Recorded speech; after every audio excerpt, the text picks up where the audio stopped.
আসসালামু আলাইকুম ভিউয়ার্স, এটা আমি আছি বড়লেখা বিয়ানীবাজার হয়ে, সিলেট থেকে বিয়ানীবাজার হয়ে এদিকে দাঁড়ো, বিয়ানীবাজার হয়ে বড়লেখা থানার এটা হচ্ছে শাহবাজপুর গ্রাম। তো আমি এখানে গ্রামে এমনি ঘুরতে আসছিলাম। আসার পর আমার একটা তিক্ত অভিজ্ঞতা হলো, যে অভিজ্ঞতাটা হলো এখান দিয়ে যে রেল লাইনটা যাতেছে, এই রেল লাইনটা কুলাউড়া হয়ে এইখান দিয়ে কুলাউড়া যাবে এবং এইখান দিয়ে বর্ডার ইন্ডিয়া। বর্ডারের নাম কি, জায়গার নাম কি বর্ডারটা? হ্যাঁ, ইন্ডিয়া। ইন্ডিয়া তো সারাটার নাম, জায়গাটার নাম জানা নাই তোমার? না, যাই হোক, এই বর্ডার, এই রাস্তা দিয়ে বর্ডার হয়ে যাওয়ার কথা, কিন্তু আপাতত এই কাজটা বন্ধ আছে। এবং আমি যে জন্য ক্যামেরাটা এখানে ধরেছি সেই বিষয়টা হচ্ছে এই গ্রামের মানুষ কিভাবে যে মানুষ যাতায়াত করে আল্লাহ মাহবুদ জানে। কারণ আমি এইখানে আসার পর আমার একটা তিক্ত অভিজ্ঞতা হলো যে এই রকম একটা প্রত্যন্ত অঞ্চলের মধ্যে মানুষ বসবাস করতেছে কিভাবে। এবং এইখানে দেখেন এই যে রেল লাইন যাচ্ছে এবং আমার আশেপাশে চতুর্পাশে যে বাড়িঘরগুলো আছে এখানে কিন্তু কোনো দোকানপাট নেই। এবং আমার বাম দিকে দেখেন কত আকাশ কালো হয়ে আছে, বৃষ্টি আসতেছে এবং কোনো বাড়িঘর এখানে কিন্তু কোনো কিচ্ছু নেই। এবং সিলেটের মানুষের একটা বিষয় আছে যে হঠাৎ করে কোথাও কোথাও বাড়ি করবো। এদিকে দেখেন একটা বাড়ি আছে, ওইখানে দেখেন আর 3-4টা বাড়ি আছে।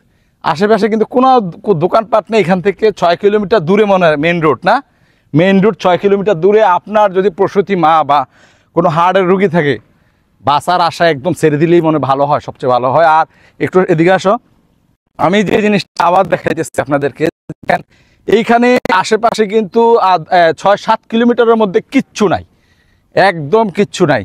এই এলাকায় মানুষ কিভাবে বসবাস করে এবং এইখানকার মানুষ কিভাবে তার জীবনযাত্রা মান উন্নয়ন করে। এবং যাদের মোটরসাইকেল নেই তাদের বাড়ি যদি কোনো মেহমান আসে তাদের অবস্থা আরও খুব খারাপ।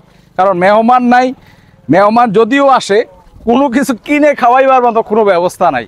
এদিকে ছোটো, এদিকে এই যে মনে করো যে তোমার বাড়ি এদিকে, তো রাত্রেবেলা কোনো মেহমান আসলো, কোনো কিছু কিনে খাওয়াবার কোনো ব্যবস্থা আছে? যদি এদিক থেকে আশেপাশে কোনো বাড়িঘর হয়, বাজারের থেকে একটু দূরে হয়, তাহলে কোনো ব্যবস্থা নাই। জি না, কোনো ব্যবস্থা নাই। জি না। এবং এইখান থেকে মানুষ অসুস্থ হইয়া মারা গেছে এরকম কোনো, তোমার তো দেখছো মনে হয় এরকম অনেক আছে।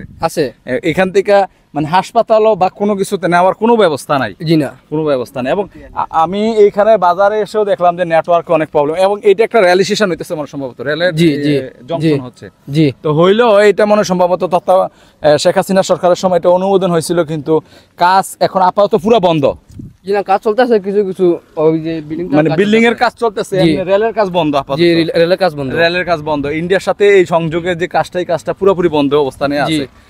আর আমি এরকম প্রত্যন্ত অঞ্চলে কখনো যাই নাই। আমার প্রথম একটা তিক্ত অভিজ্ঞতা হলো যে এই এলাকায় মানুষের যে একটা মৌলিক চাহিদা আছে, খাদ্য, বস্ত্র, স্বাস্থ্য, চিকিৎসা এবং বসবাসের যে একটা এগুলি রয়েছে, এগুলোর মধ্যে এখানে শুধু বসবাসটাই আছে, আর তেমন কিছু নেই। তো আমি এইটাই দেখানোর চেষ্টা করেছি। এই জায়গাটার নাম কি বলছি না, শাহবাজপুর। তো তারপরেও এখানে একটা কমিউনিটি সেন্টার আছে না? এটা কমিউনিটি সেন্টার না? এখানে একটা কমিউনিটি সেন্টার করেছে। আর সিলেটি মানুষের তো জানেনি, হঠাৎ করে আপনার একটা বাড়ি আলিশান বানাই রাখবো, এটা হচ্ছে আপনার হাওড়ের মাঝখানে, নদীর মাঝখানে, তার মানে মানুষের বসবাস তেমনটা এখানে সেন্টার কি চলে? তেমন একটা চলে? জি জি, চলে, মোটামুটি চলে। জি। তো এইখানে সিলেটের মানুষের টুকটাক এই কাজগুলা তারা অভ্যস্ত।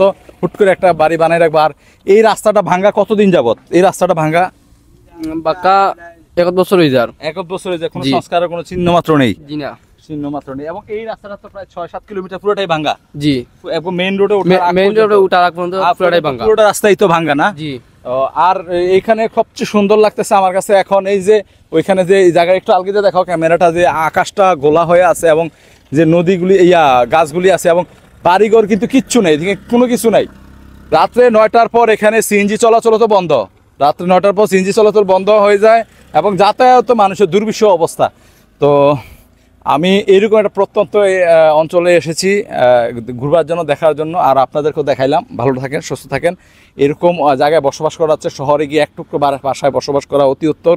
কেন উত্তম? যে আপনার চিকিৎসা, খাওয়া, সব কিছু আপনার হাতের নাগালে একটা মেহমান আসলো তাকে আপ্যায়ন করার একটা সুযোগ সুবিধা থেকে যায়।